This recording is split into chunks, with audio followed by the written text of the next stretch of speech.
Olá galera, tudo bem com vocês? Hoje nós vamos falar sobre magnetismo. E quando a gente fala de magnetismo, lembramos logo dos ímãs, né?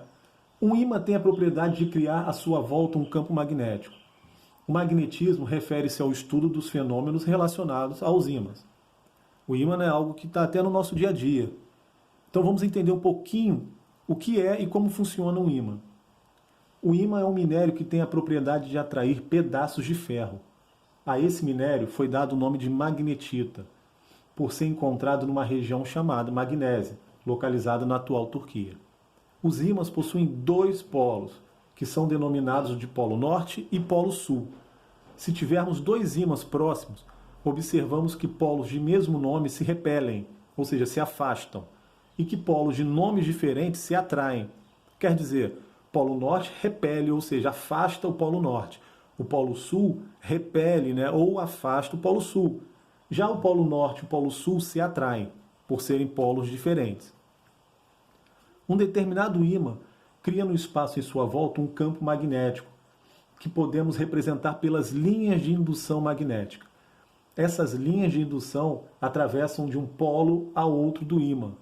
É por esse motivo, inclusive, que mesmo que um ímã seja partido ao meio, separando seus polos norte e sul, ele sempre vai se organizar de maneira a formar dois polos.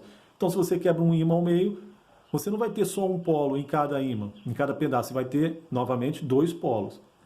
Na região dos polos, as linhas de indução magnética estão mais próximas umas das outras. Sendo assim, consideramos que próximos aos polos, o campo magnético é mais intenso. Tá? Então, quanto mais próximo da extremidade, quanto mais próximo do polo, norte ou sul, nós vamos ter uma intensidade maior do campo magnético. Tá ok? Outra coisa interessante também, que essa inseparabilidade dos polos, ou seja, você nunca vai ter um ímã com um polo apenas, sempre com dois polos, levou a admitir a existência de ímãs elementares, de dimensões atômicas ou moleculares dentro dos ímãs. Então esse modelo, ele na verdade sugere que uma barra de ferro, por exemplo, é constituída de ímãs elementares dentro dessa barra de ferro. Quando os ímãs elementares estão orientados, diz-se que a barra está imantada. Então olha só, quando, por exemplo, tem uma barra de ferro, esses ímãs elementares, nós chamamos de domínios, eles estão desorientados.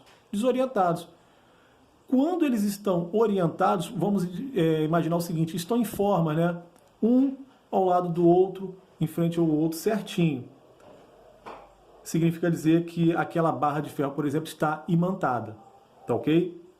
Uma outra coisa importante sobre propriedades magnéticas, que o ímã diminui consideravelmente a sua propriedade magnética quando ele é aquecido.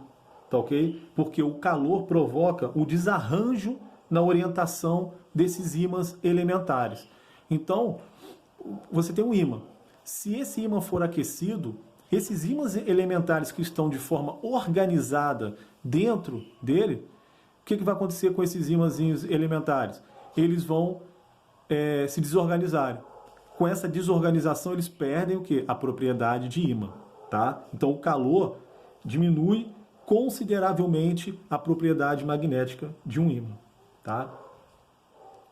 Bom, sobre as linhas de campo também, do campo magnético, essas linhas de indução, nós também temos uma coisa muito interessante para falar. A gente admite que essas linhas de campo externamente saem do polo norte do ímã e entram no polo sul. Tá ok? Campo magnético da Terra. Nosso planeta se comporta como um gigantesco ímã. Sendo assim, ele cria à sua volta um campo magnético. Quando observamos uma bússola, vemos que o polo norte da agulha da bússola se orienta na direção do norte geográfico. Como polos de nomes diferentes se atraem, concluímos que o polo norte da agulha da bússola está sendo atraída pelo polo sul da Terra. Então, o polo sul magnético coincide com o polo norte geográfico e o polo norte magnético coincide com o polo sul geográfico. Ou seja, nós temos a bússola. A bússola aponta para o polo norte da Terra, correto? Só que se aponta para o polo norte da Terra e o polo norte ele é atraído pelo polo sul, então tem alguma coisa ali dentro da Terra que atrai. E tem que ser o quê? O polo sul. Por quê? Polos diferentes se atraem. Então, o polo norte da bússola está atraído pelo polo sul geográfico, no caso, o polo sul da Terra, tá ok? E o polo sul magnético coincide com o polo norte geográfico, tá? Os polos magnéticos da Terra têm uma pequena inclinação em relação ao seu eixo de rotação. Essa inclinação é de aproximadamente 11 graus. Cientistas acreditam que essa propriedade magnética deve-se ao movimento circular de correntes elétricas no núcleo de ferro fundido do planeta. Bom, nessa primeira figura aqui, mostra a questão da atração e repulsão. Então nós temos ali, nessa primeira figura, um ímã, polo norte, o vermelho, né, o sul, o azul, e você vê a parte do polo sul, o S ali azul, sendo atraído a atração pelo polo norte do outro ímã. Embaixo, o polo sul de um ímã com o polo sul de outro se repelem, ou seja, se afastam, tendem a se afastar. E embaixo também, polo norte de um ímã com o polo norte de outro ímã se repelem, tá? Se afastam, porque são polos iguais. Essa outra figura mostra a questão da inseparabilidade dos ímãs. Repare, nós temos uma barra de ímã. Norte, né, um polo norte e outro polo sul. Cortou ao meio. E vai ficar um ímã com polo norte e um outro ímã com polo sul? Não. Repare que uma metade vai se transformar novamente em um outro ímã, com polo norte e polo sul. E a outra, com polo norte e polo sul. E ó, à medida que você vai cortando, você sempre terá o quê? Dois polos. Não esqueçam disso. Uma das principais propriedades do ímã, inseparabilidade dos polos. Você nunca vai ter um ímã com apenas um polo. Ah, esse ímã é tão pequeno, ele só deve ter o polo norte. Não. Quebra ele que ele vai continuar tendo o quê? Dois polos, sempre. Bom, e essa outra figura aí nos mostra a questão do polo norte geográfico, polo sul magnético. Reparem que dentro do planeta Terra, a gente costuma falar que nós temos um grande ímã de barra, né? E se nós temos um ímã, nós temos campo magnético. Repare as linhas de indução do campo magnético saindo do polo norte, ó, repare aqui, e indo para o polo sul, ó. Isso aqui é o campo magnético. Isso aqui, ó, campo magnético, campo magnético. Aqui é o polo norte da Terra, polo norte geográfico. Aqui é o polo sul, né, o polo sul geográfico. Repare aquela inclinação que nós falamos do campo magnético da Terra, né? Aqui, mais uma diferençazinha, tá ok? Essa diferença. E a bússola vai apontar para o norte da Terra. Poxa, professor, mas você não falou que se a bússola, a ponta da bússola aponta o norte vai apontar para o norte? Não, na verdade o norte está apontando para o sul, só que é o sul magnético. E o sul magnético corresponde ao norte geográfico. Ok? Bom, aí eu coloquei 2 exercícios para vocês tentarem fazer, tá? Tentem fazer. Vamos lá, eu vou ler com vocês, mas vocês vão tentar fazer sozinhos. No final tem um gabarito, mas tentem fazer. Um pequeno ímã é colocado nas proximidades de uma barra de ferro. Sobre a situação descrita, assinale a alternativa correta. O ímã atrai a barra de ferro com a mesma intensidade que a barra de ferro atrai o ímã. A força que o ímã exerce sobre a barra de ferro é maior que a força que o ferro exerce sobre o ímã. Letra C. O ímã atrai a barra de ferro. Letra D. A barra de ferro atrai o ímã. Ou letra E. A força que a barra de ferro exerce sobre o ímã é maior que a força que o ímã exerce sobre a barra de ferro. Tá? Então vocês vão ler com calma, né? Aperta ali o pause e dê uma lida com calma. Só uma dica nessa questão 1. Lembrem da terceira lei de Newton. Toda ação corresponde a uma mesma reação, tá ok? De mesma intensidade, porém, sentidos contrários. 2.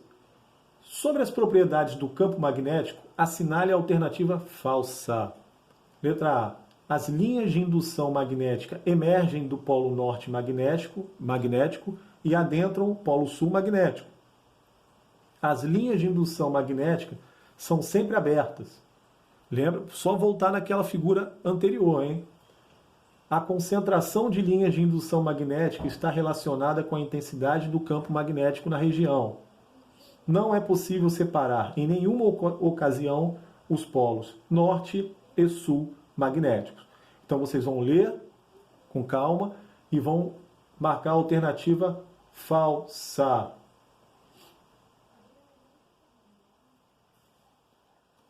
Terceira questão. Uma bússola é colocada na proximidade do ímã da figura sobre o ponto A. Sabendo que o vermelho corresponde ao polo norte da bússola, qual será a orientação da agulha sobre o ponto A? Então nós temos as opções A, B, C e D. Aquele pontinho vermelho corresponde ao polo norte da bússola.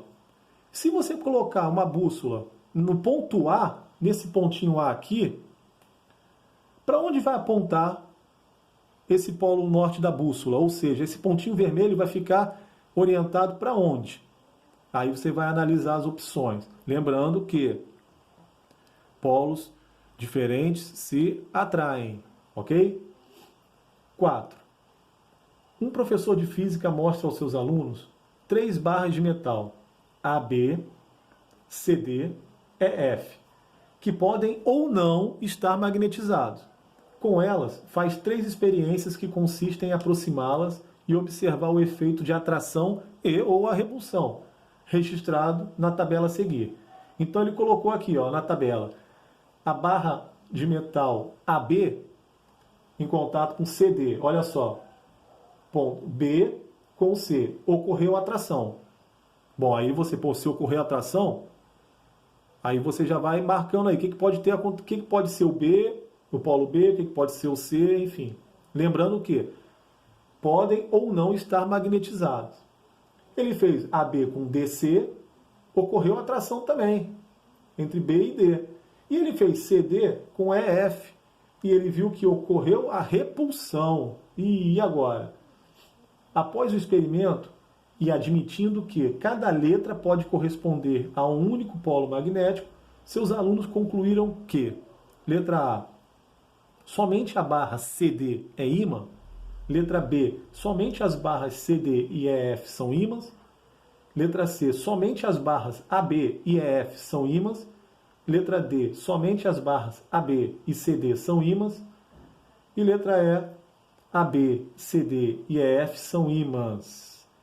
Então vocês vão pensar bastante, né? E é até legal pegar um papelzinho para vocês fazerem uma relação e no cantinho e para tentar identificar, tá ok? Os polos, se realmente são ímãs, né? Pode ser um metal apenas sendo atraído, tá? Então isso que vocês têm que tomar cuidado. Bom, aí tem um desafio. Essa questão é bem interessante, tá?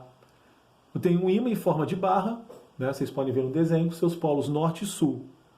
E é colocado sobre uma superfície coberta com partícula de limalha de ferro, pozinho, tipo palha de aço, fazendo com que ela se alinhe segundo seu campo magnético. Até porque a partir do momento que eu coloco uma limalha de ferro, né, um pozinho desse de palha de aço, por exemplo, em volta do ímã, na mesma hora eles se orientam formando o campo magnético. E a gente pode observar aqui, ó, são as linhas de indução. Olha só, reparem, elas são fechadas, tá? Não são abertas. Aí já é até uma dica para o outro exercício. Se 4 pequenas bússolas, 1, 2, 3 e 4, forem colocadas em repouso nas posições indicadas na figura, no mesmo plano que contém a limalha, suas agulhas magnéticas orientam-se segundo as linhas do campo magnético, criado pelo ímã. Logicamente, as bússolas vão se orientar de acordo com esse campo magnético, na posição ó, 1, 2, 3 e 4. Desconsiderando o campo magnético terrestre e considerando que a agulha magnética de cada bússola seja representada por uma seta que se orienta na mesma direção e no mesmo sentido do vetor campo magnético, associado ao ponto em que ela foi colocada, assinale a alternativa que indica corretamente e, respectivamente, as configurações das agulhas das bússolas.